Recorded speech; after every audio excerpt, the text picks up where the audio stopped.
thank Eduardo Garcia for giving us his time today and for his staff who helped us arrange this call. And so our moderator today is Stephen Jaffe. So he'll be the moderator. I'll be in the background, but I will be taking any questions by telephone, text. So welcome everybody. And Stephen, go ahead and get started and I'll mute myself. Well, good afternoon, everyone. It's really good to see a lot of you, many familiar faces, people that I haven't had the opportunity to see in quite some time. I'm really happy that you're all still organized, working on mobilizing, for these upcoming elections. And as you mentioned, there are some tremendous opportunities before us across the country to pick up some really important U.S. Senate seats and hold on to some very important congressional seats to begin moving what would be a democratic agenda for this nation. And you all know how significant that is today more than ever. Thank you for the invitation more than anything to say a few words to all of you. As you know, it's been an honor to me to be able to serve, home, the Coachella Valley, and the home of where my parents are from, the Mexicali Imperial Valley area. And, this is our 6th year now in the California State Legislature. Many of the things that we have focused on since we arrived here has been issues related to the environment and how they're connected to the economy. At the same time, we focused heavily on the issue of healthcare. And one of the things that I'm most proud of, and I see our friend Dr. Les Zendo on the call or here with us, is the expansion of the healthcare district that took place for the Coachella Valley. Today, more than ever, it's demonstrating to the entire region how valuable that effort was to support the entire Coachella Valley when it comes to improving access to healthcare. And we've seen the Desert Healthcare District in full action during this pandemic that's before us. So thank you, Dr. Zendo, for your support on that. And when people ask me what are some of the pieces of policy that I'm most proud of that I've worked on, we've gone to work on issues related to global environmental issues. We've gone to work on big infrastructure projects. Without a doubt, the things like the Salton Sea are extremely important. But from a long-term perspective and impact, I think that one of the things that I'm most proud of is working on the expansion to the healthcare district in collaboration with the healthcare district, our supervisor, and of course our great congressman who's doing an amazing job as well representing us today. But you asked me to talk a little bit about what's going on in Sacramento. I'll give you a little bit of some real time, as the governor would say, synopsis. The halls of the Capitol are completely empty, but business is being conducted by the Senate and the Assembly. We are now in our 3rd week of legislative session as we return back from what was a pause during this stay home time in the middle of March. We're now going through the committee process and pushing public policy that is reflective of, one, the crisis that's before us, but also priorities in our district, excuse me, that are actually tied to economic recovery and this pandemic that we're all facing with the COVID-19. And so, but it's just a really, really weird, I guess, the lack of words, a weird feeling in the building to not see anybody. The halls are empty. Typically around this time, because it's when we are deliberating the issue of the budget, the Capitol's busy. The Capitol is full. People are lobbying for their interests, for their budget allocations, for their policies that will be moving to Appropriations Committee. And it's just a really awkward feeling, to have the building that empty. But work is getting done. And work is getting done in this particular manner as we are meeting today in this format using technology and being able to communicate with folks and create access for people to weigh in on the issues that are important to them. What's at the top of the priority list right now is making sure that, one, we balance the budget with the projections of the deficit that have been rolled out by the Legislative Analyst's Office and the Governor's Office, along with the Department of Finance. We've got some significant budget challenges due to the COVID-19 situation that has delayed a tremendous amount of revenues coming in.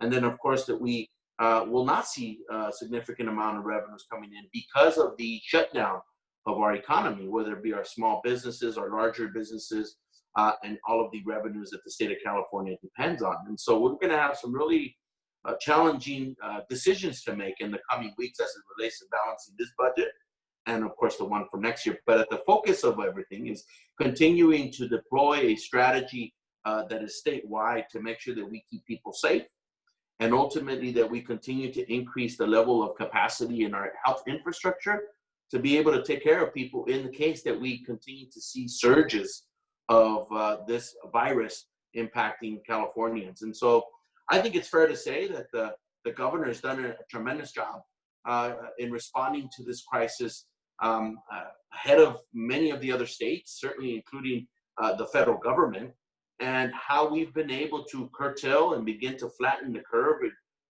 in today's time, which has allowed for the majority of the counties in California to begin opening up their economy. Not without saying that we want to continue to push, especially this weekend, where people, at least in our county, might be excited about the economy opening up, and that we continue to push the measures, right? The cover your face measures, the physical and social distance measures, whether it be at work or, for that matter, in your essential duties that you carry out on a regular basis, going to the market, etc.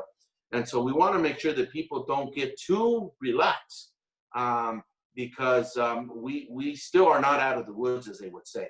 And so the government here, at least at the state level, is focused on testing, the tracking, and making sure that we continue to emphasize in areas like ours, like the eastern parts of Coachella Valley, or for that matter, the parts of my district on the border area that have seen some significant spikes in positive COVID-19 tests, and who ran into a capacity issue just this past Monday and Tuesday, where they had to turn away patients coming to the hospital and redirect them to San Diego, and a few came to Riverside County.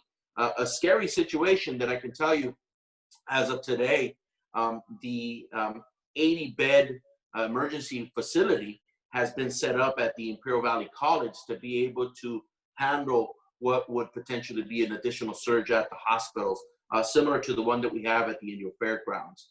And so, those have been really the focuses of the state of California's efforts as we got back to the legislature. That clearly became our priority, to making sure that our region is getting the appropriate attention as well as resources to address this crisis that's before us. I was talking to a handful of mayors yesterday, and boy, are they eager to see the economy open up, and so are we, right? We know people are hurting economically. We know that we're going to be in some very difficult economic times at the local level, at the county level, and at the state level. But we can't forget that at the center of all this is the health and well-being of people. If you don't have healthy people, you don't have a healthy economy. That's not rocket scientists,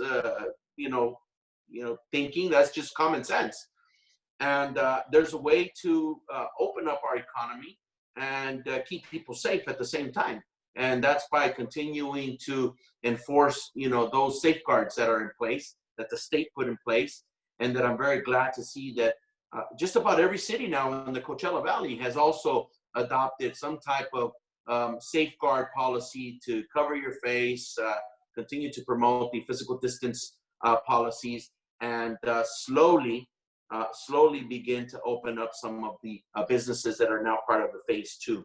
So that's kind of what I would share with you in terms of what's happening at the state level. Of course, we have not lost sight on priorities that are above and beyond on people's minds when it comes to our district, securing additional resources to continue the Salton Sea Management Plan rehabilitation projects out there, which basically focus on mitigating air quality dust, and at the same time build habitat restoration.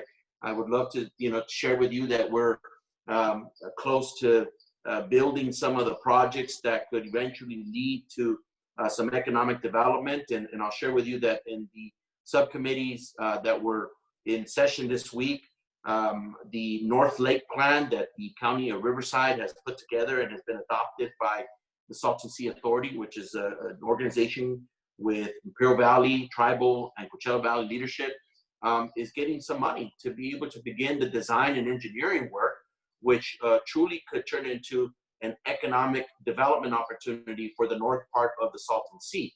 And the way we're framing that is economic recovery for our region, right? Making sure that we're able to invest monies that will ultimately create some jobs and lead to some economic development opportunities for our region. So with that, I mean, I'd love to take any questions that you may have about what I've just shared, or for that matter, any other issues that are on your mind. But it's certainly an opportunity for us to have a dialogue about what's important to you all. And again, thank you for the opportunity.